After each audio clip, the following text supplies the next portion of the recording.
This is an aerial tram system. You might have seen them at tourist attractions for enjoyment, but have you ever thought about them as transportation, the same way you would think of the subway or the bus system? What about as a way to address poverty, or to show the progress of a city government?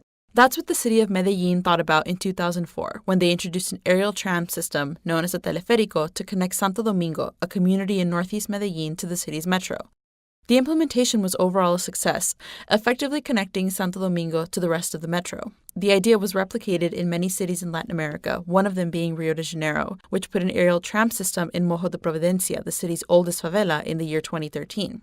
Though the system is similar, the projects have had very different outcomes. While Medellin saw an overall increase in ridership, more integration into the transportation system, and more efficient transport overall, Rio saw approximately 140 houses removed during construction, demolition of public spaces, like the community's Praça de Américo Brum, and overall a non-functioning service car with limited availability.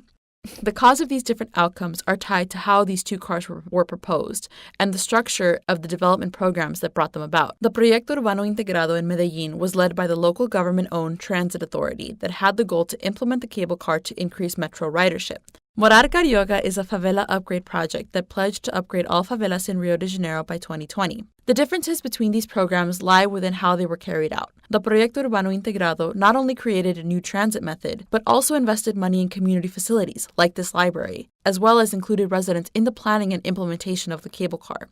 Morar Carioca, however, had the goal to reduce surface area of favelas by 5% and follow legal guidelines to rehouse those residents near their original homes. But many of these residents were rehoused incorrectly, waiting for a limited number of one-bedroom apartments with little financial compensation, with many more waiting in limbo and the community resisting this intervention. The story of these two cable cars, despite their differences, shows the value in urban development projects that invest in community and take the voices of residents into account.